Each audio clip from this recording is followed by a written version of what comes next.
Our next speaker doesn't really need much of an introduction. You all know Tosh McDonald.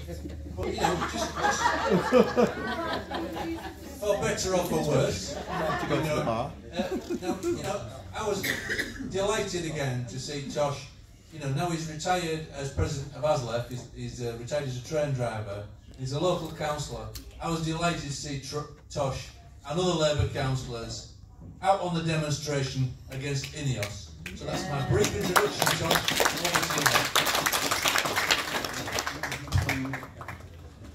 If I need no introduction, you'll know I don't need a microphone either. To try and carry on with some of the themes that's been spoken about already, and we started with Laney May, another Donny councillor, talking about youth.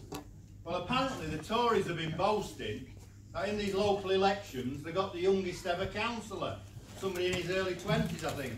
Well, what we've got here in the room with us today, and I'm reading this so I don't get it wrong, is a new councillor called Jack Bowden.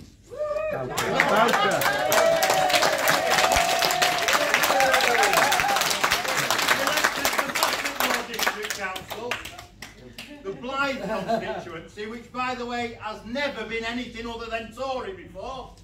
Never.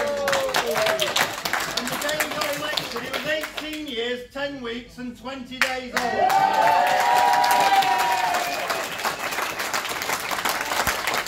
I also want to say that as I'm standing in at short notice for Jane Loftus from the CWU, I think as a former president of ASLEF, I have a lot of affinity with the CWU because, like us, they've been stopped from taking action by judges in the courts, blokes with a wig and a frock on, telling us we can't take action. We had 2 injunctions against us when it comes to action in Southern Rail, and I know the CWU, again, every time with massive mandates to strike in ballots, being told that they can't, injunctions against them. In fact, the first injunction we got was from the same judge, the same bloke who sits on a bench with a wig and a frock, who gave the CWU the injunction. So we have a lot in common. And another reason workers have to stand together is because you can't rely on employment law and the judiciary in this country, as is pointed out by the Orgreave Truth and Justice campaign and what the mine workers went through. Now, I might be standing in last minute, but I am so proud in my own town to be speaking at the May Day rally, March rally. Where it was the first time in over a quarter of a century we had a May Day march and rally in Doncaster. And I got to thinking after that, I remember being involved in the organisation of one back around about 1990, I think it was, where I was there, part of the committee from the Trades Council, the union part. We had the Labour Party in there. The Labour Party chose a speaker and the trade unions chose a speaker. And that year the Labour Party chose Frank Dobson to come and speak, and very good he was too. And the trade unions, with a bit of influence from me, I must admit, we chose a guy called Mike Hicks. Now Mike Hicks was on strike, he was on the executive committee of Solgat, he was arrested and jailed in the Wapping dispute. Fine trade unionist. Also happened to be the General Secretary of the Communist Party in Britain at that time. So we had a Labour politician and a Communist politician on the same platform. And this is getting back to what's been said about all of us in the Labour movement needing to come together and work together. And that is something I believe we should do. We also talk about, it's been mentioned, that May Day is International Workers' Day. And that's what it is. And I'm so proud to see the Kurdish community so well represented here. Even prouder of being in ASLEF, obviously. But when we talk about international workers, we have to talk about the Kurdish people and the way they're being treated by Turkey, the government in Turkey.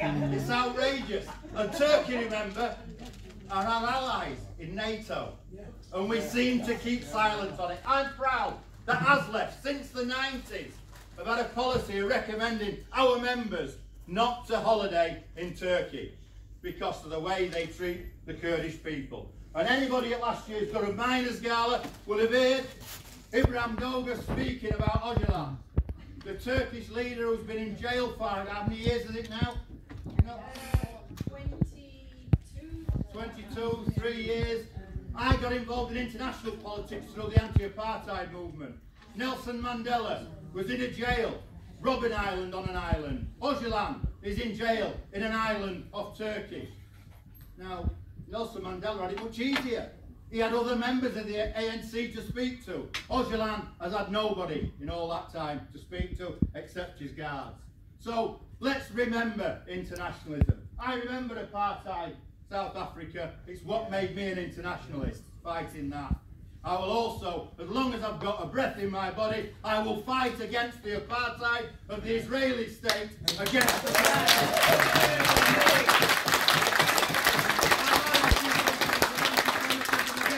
Jewish Chronicle.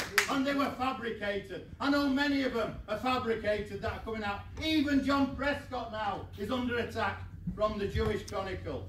I will fight against any type of racism or bigotry, but I won't be silenced if it's being used to weaponise people, to try and attack Jeremy Corbyn.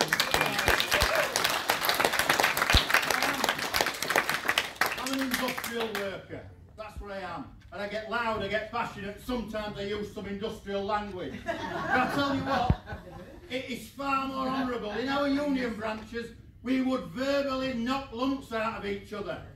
We'd get a decision and we'd stick to it and we'd go down and have a pint together afterwards. Now it might get a bit loud, it might get a bit boisterous, but that's far more decent than these people. And we all know who they are, who smile and talk nicely to you. And if you raise your voice, oh, I feel intimidated.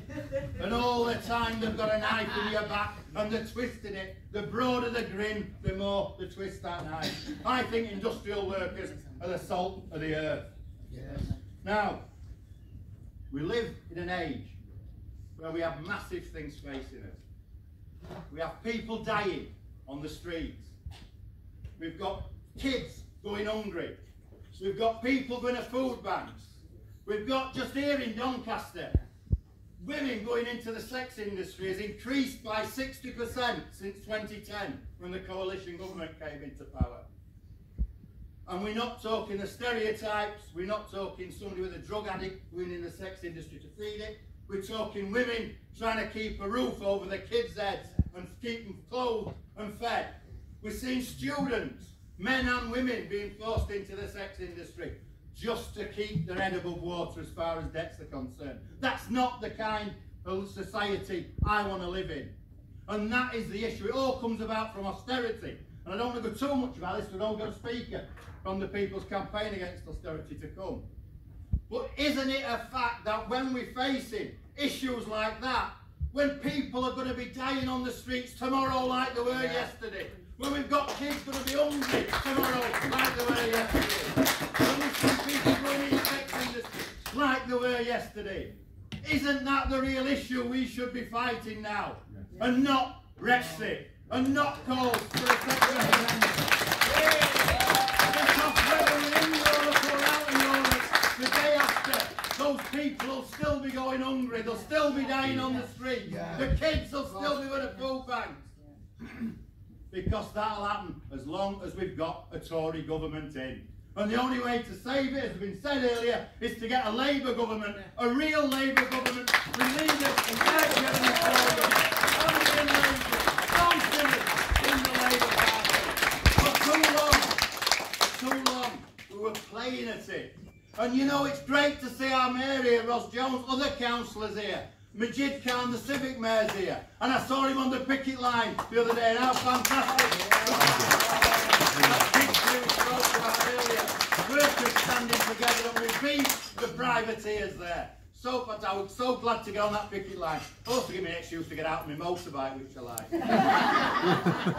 Now you know it's not that long ago, and Ian will remember this. Politicians, not just local politicians, national politicians as well, used to be told to keep out of industrial disputes. We don't want to get involved in it. Well, I'm proud to see councillors standing on picket lines. I'm proud that the first